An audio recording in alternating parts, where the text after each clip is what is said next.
பெங்களூருவில் உள்ள ஆர்டி நகரில் பிரேசிலைச் சேர்ந்த மாடல் அழகி தோழிகளோடு தங்கியிருக்கிறார். அதே பகுதியில் உள்ள தனியார் நிறுவனம் ஒன்றில் வேலை செய்து வந்தவர் சம்பவத்தன்று ஆன்லைன் ஆப் மூலம் மளிகை பொருட்களை ஆர்டர் செய்திருக்கிறார். 21 வயதான இளைஞர் ஒருவர் மதியம் 2:30 மணி அளவில் டெலிவரி செய்ய வந்திருக்கிறார்.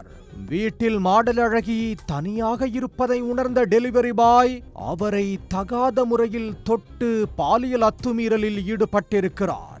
அதிர்ந்து போன மாடல் வீட்டுக்குள் சென்று கதவை பூட்டிக் கொண்டு தப்பித்திருக்கிறார். இந்த சம்பவம் சென்ற 17ஆம் தேதி நடந்திருக்கிறது. அந்த பயங்கரத்தில் இருந்த அந்த பெண்ணால் உடனே மீள முடியவில்லை. வேலை செய்யும் நிறுவனத்தின் உரிமையாளரின் உதவியோடு 8 நாட்களுக்கு பிறகு ஆர்டி நகர் காவல் நிலையத்தில் புகார் அளித்திருக்கிறார். இந்த சம்பவம் தொடர்பாக வழக்கு பதிவு செய்த போலீசார் விசாரணையை தொடங்கியிருக்கிறார்கள். அதன் தொடர்ச்சியாக ஆர்டி நகரைச் சேர்ந்த குமார் என்பவரை கைது செய்திருக்கிறார்கள். கல்லூரி மாணவரான குமார் பார்ட் டைமில் டெலிவரி வேலை செய்து வந்திருக்கிறார். சம்பவத்தன்று மாடல் அழகி வீட்டில் தனியாக இருப்பதை பார்த்ததும் அவரிடம் அத்துமீறலில் ஈடுபட்டது விசாரணையில் உறுதியாகியிருக்கிறது. இந்த சம்பவம் குறித்து சம்பந்தப்பட்ட ஆன்லைன் டெலிவரி நிறுவனத்துக்கு தகவல் கொடுத்ததை அடுத்து அவர்கள் உடனே குமாரை வேலையை விட்டு நீக்கியிருக்கிறார்கள். இதே பெங்களூருவில் ஒரு வாரத்துக்கு முன்பு மேற்கு வங்க மாநிலத்தைச் சேர்ந்த பெண் ஒருவர் வீடு புகுந்து கூட்டு பாலியல் வன்கொடுமைக்கு ஆளாக்கப்பட்டார். 30 வயதான அந்த பெண்ணுக்கு திருமணம் முடிந்து 2 பிள்ளைகள் உள்ளனர். கணவர், பிள்ளைகள், சகோதரியுடன் பெங்களூருவில் ரூரல் கங்குண்டனஹள்ளியில் உள்ள வாடகை வீட்டில் வசித்தபடி அழகு நிலையம் ஒன்றில் வேலை செய்து வந்திருக்கிறார். கடந்த 21ஆம் தேதி இரவு 10 மணிக்கு அந்த பெண்ணின் வீட்டிற்குள் 6 வாலிபர்கள் புகுந்திருக்கிறார்கள்.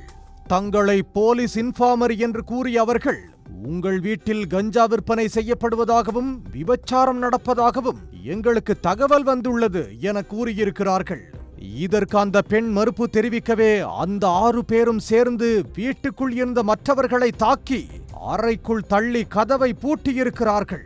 30 வயது பெண்ணை தரவென வீட்டின் அருகே உள்ள கொட்டகைக்கு இழுத்துச் சென்று 3 பேரும் மாறி மாறி பாலியல் வன்கொடுமை செய்தனர்.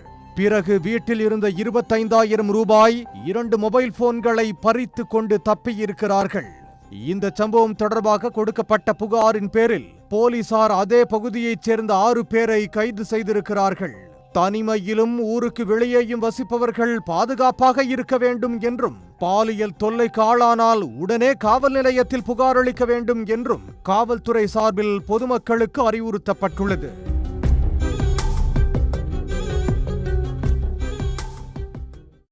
உடனுக்குடன் செய்திகளை தெரிந்து கொள்ள சன் நியூஸ் பெல் ஐகானை கிளிக் பண்ணுங்க.